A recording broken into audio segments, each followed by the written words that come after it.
I once had a vision a few years ago where I was in my truck. It was kind of like a dream, but I'm going to call it a vision because I felt like it was very real and I was sort of a passenger to it, but I was very aware of what was happening. So in the vision, I was in a truck, my truck, and I looked down at myself and I saw that I had no body. I think I mentioned this before, but I'm going to repeat it now. So I looked down and I had no body, but I knew that I was aware. Like I knew I was me, but I just didn't have a body. And then I didn't panic, but I just kind of was a bit confused on what was happening.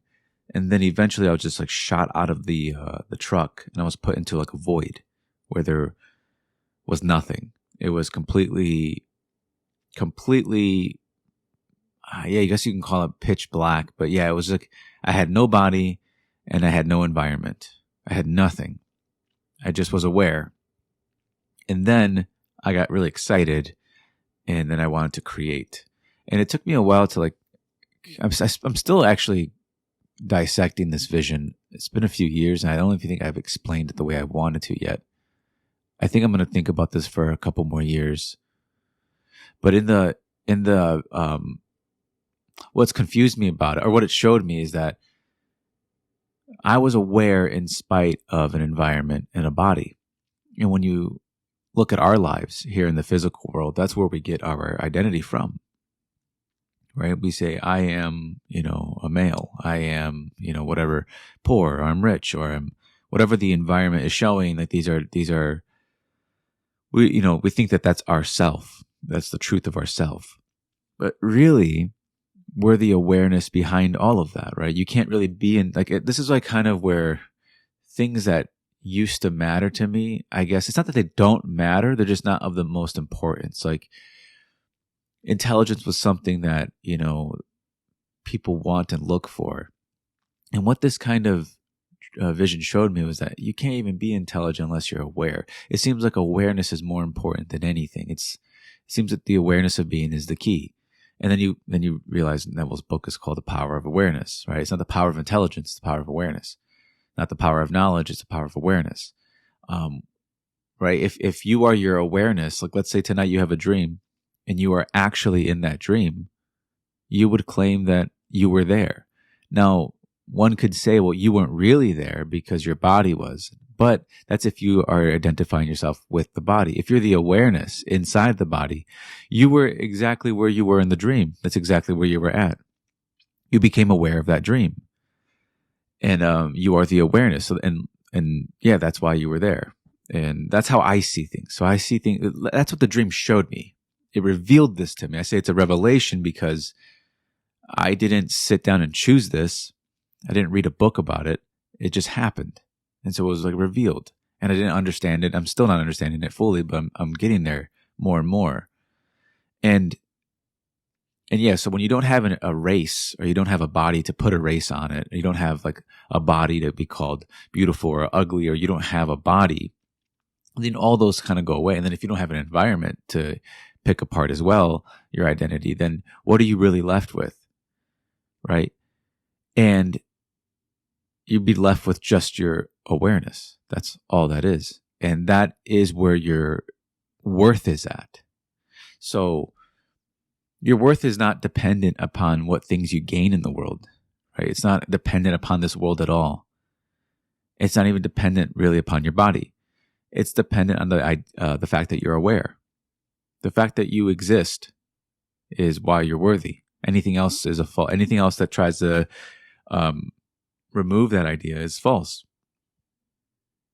And you're worthy of all that's within the world because you're aware, and that precedes anything in the world. And so when I was shot out and I got excited to create, I got excited because I realized I could create. I could do something in this. There was nothing, right? There was nothing for me.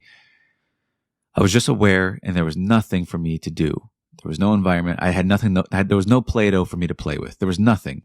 And yet in that nothingness is where I became excited. I got really, really excited and I wanted to create.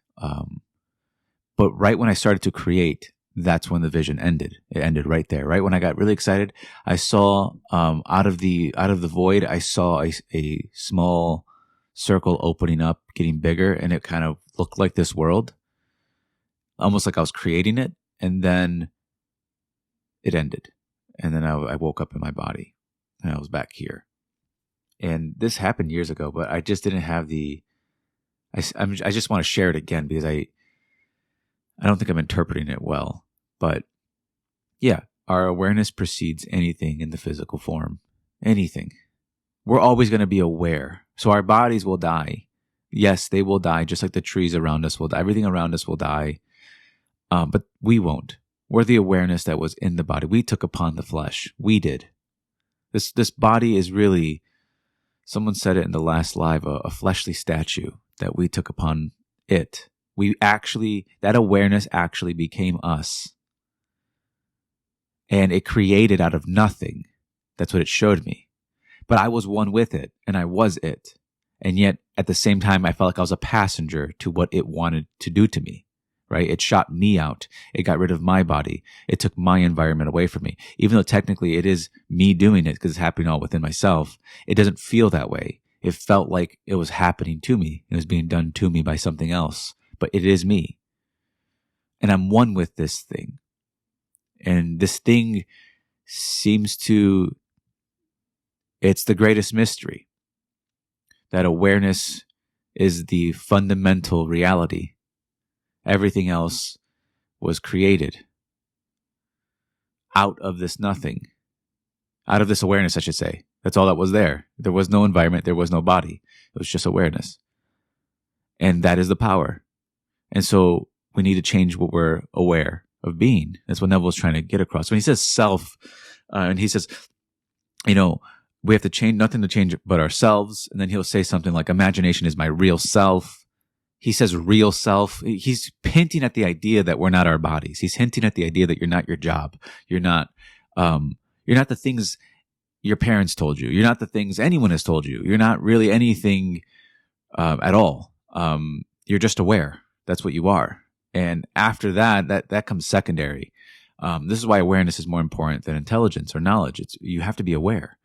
And so when he said it's my real self, he's hinting at a false self, right? And his real self, he says, is the one made of all imagination. He calls it imagination, but you can just say the one that is just I call it the inner man, or he calls it the invisible one. But really it's that, and it is invisible because you don't see it. Like I was a witness to it, and I was it. You don't have a body.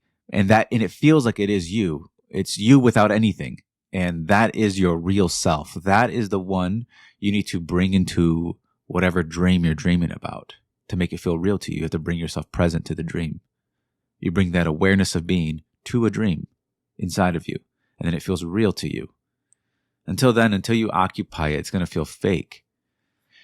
So until you become aware of already being what you want, and you let yourself not be shackled by the past or your youth or the things of, in the past, or really just your fears in the future. If you don't anchor yourself or shackle yourself to anything, just keep yourself free. Yeah, you can assume that you already are what you want to be. And you don't need someone outside of you to prove it. You don't need that. Because you would know that your awareness precedes anything, and it creates out of nothing. So I don't need anything outside of me to create. I don't even need an environment. I don't even need a body, and I can start creating. And so that I'm still, dissecting this one, but I can visualize it so easily right now. And I know that there are people who've had this vision before. I feel like I've read this before. Maybe I haven't, but I've read something like this where you realize you aren't the body, and like you actually not have a, obviously I'm not going to have a physical experience like that right now, but internally in imagination, I had this be revealed to me. I was completely aware. I wasn't dead. I wasn't dead at all. There was nothing there was no body, to die. It was gone. And I was completely, I didn't think about health or anything like that. I was the awareness. And that is my real self. That's what Neville is hinting at. That's what must change. But really, what it changes, it's always going to be that. The foundation is always going to be awareness. After that, what you're aware of is always subject to change. And if you can understand that I guess from when Neville says that you have to separate the conception from the conceiver, and don't forget the conceiver. He calls that God. That conceiver is God. He says, find God and only worship God. And he is basically saying, he's calling it God, but it's the awareness. It's the awareness that precedes what I'm aware of being. Never make what you're aware of being make you forget that you're the awareness behind it. Never forget that. Or else you're going to think you're the state. You're going to think that's who you are. And then you're going to create all these conditions upon yourself as to, well, since I was in that state of mind, now I'm not worthy of that other state of mind. And it's not about worthiness. Remember, your worth is inherent to you being aware. You exist. You are, therefore, worthy. You are. Nothing else outside of this awareness can do anything, because there's nothing else but the awareness. There's nothing else. Again, what you're aware of is subject to change based upon what you want. Whatever you feel is real to you about yourself, that's the state you're in. That's what it is. And it will feel natural. It might be painful if you think negatively of yourself. You don't have to say negatively, just a way you don't love. You could view it that way, or a way that you fear. And so you need to move from fearing yourself and learn to, you don't have to be afraid of what you're being, because you're not even that. You can't be that unless there's a being. And I'm saying that I experienced being that being, and it didn't have a body. It was just awareness. It's like I could see, but I had no eyeballs. It was strange to me. I mean, it was really strange to me, but it also felt right. It made sense. Yeah, I'm still thinking about this one. I guess I felt today, I thought about this a few hours ago, and then I felt while I was thinking about it that this is something I need to think about for the next, I didn't even really give it a time frame. I just knew it was going to be years. I was going to think about this exact vision. This one to me is more important now than the other ones that I've had. I don't know why, but it gives me a lot of peace. It kind of makes me see that a lot of my fears are stemming from what I think I am. And I'm losing myself in the state of something I don't want to be. I'm losing myself in it as if it's like almost, like a prison that I can't get out of. And I have to stay. But what it showed me was not only is your environment and your body doesn't dictate who you are, but it also showed me that nothing within myself is stronger than myself. No thought, no matter you ever get triggered by something, or you ever feel like such an enormous emotion that your body, you almost feel hot underneath, and you feel like this feeling is going to overtake you. It can't. The truth is that it can't. And it showed me that. It showed me that no matter what's within us, no matter how powerful it feels, it isn't more powerful than you, the dreamer. No dream, no nightmare. No matter how real it feels, no matter how intense it is greater than the dreamer. And it's really the same thing Neville's saying. It's really the same thing. If you listen to that one called I Am the Power by Neville, if you look it up on YouTube, he says exactly this. I don't use Caesar's coin.